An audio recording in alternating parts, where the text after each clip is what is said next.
रोहन, कबीर और सिया तीनों बचपन के गहरे दोस्त थे। तीनों की अलग अलग खूबियां थीं। रोहन खेलों में बहुत निपुण था, सिया पढ़ाई में सबसे तेज थी और कबीर अपनी चतुराई और तेज सोचने की क्षमता के लिए मशहूर था।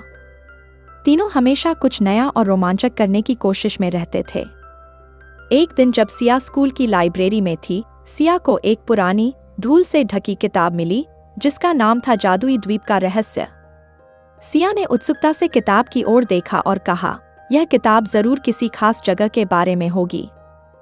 कबीर ने किताब खोली और उसके भीतर एक पुराना, फटा पुराना नक्शा मिला। नक्शे पर एक अज्ञात द्वीप बना हुआ था जिसके चारों ओर रहस्यमय चिन्ह और संकेत थे।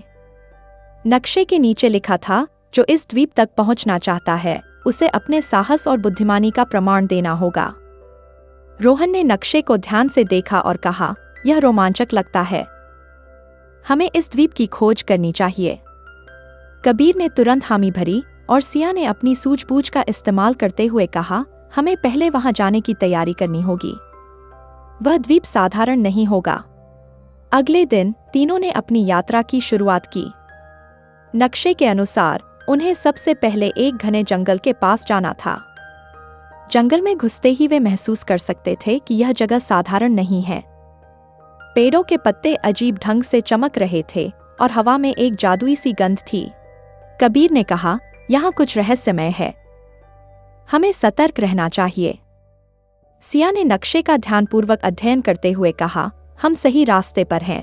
आगे एक झरना है जिसके पास हमें चाबी मिलेगी। वे झरने के पास पहुंचे और वहां उन्होंने एक पत्थर की मूर्ति देखी जिसके हाथ में एक सुनहरी चाबी थी। सिया को तुरंत समझ गया कि यह वही चाबी है जो जादुई द्वार को खोलने के लिए चाहिए।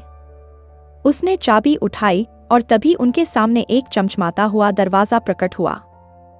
दरवाजे के खुलते ही उनके सामने एक अद्भुत द्वीप का दृश्य उभर आया। चारों ओर चमकते पहाड़, तैरते हुए जीव और आसमान में रंग बिरंगे बादल थे। यह द्वीप जितना सुंदर था उतना ही रहस्यमय भी था।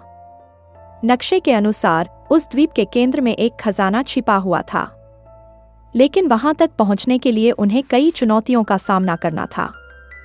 सबसे पहले उन्हें एक गुफा तक पहुंचना था जहां एक पहेली उनका इंतजार कर रही थी। गुफा के प्रवेश पर लिखा था, ज्ञान ही सबसे बड़ी शक्ति है, जो इसे समझेगा वही आगे बढ़ पाएगा। सिया ने मुस्कुराते हुए कहा, यह तो स्पष्ट है, हमें ज्ञान का इस्तेमाल करके आगे बढ़ना होगा।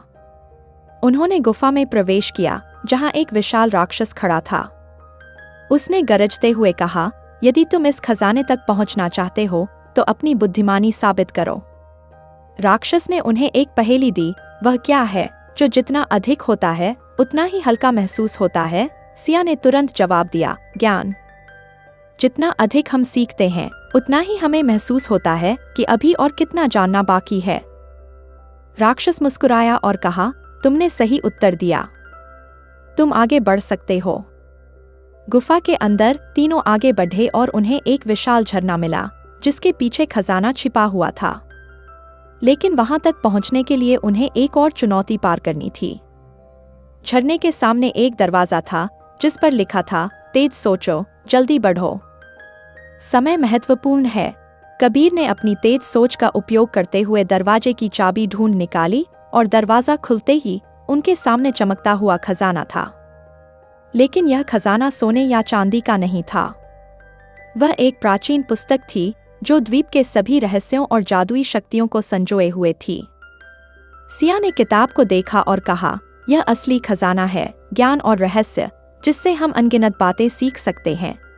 तीनों ने मिलकर उस पुस्तक से कई रहस्य सीखे और समझा कि असली खजाना वह ज्ञान और अनुभव था जो उन्होंने इस यात्रा में हासिल किया।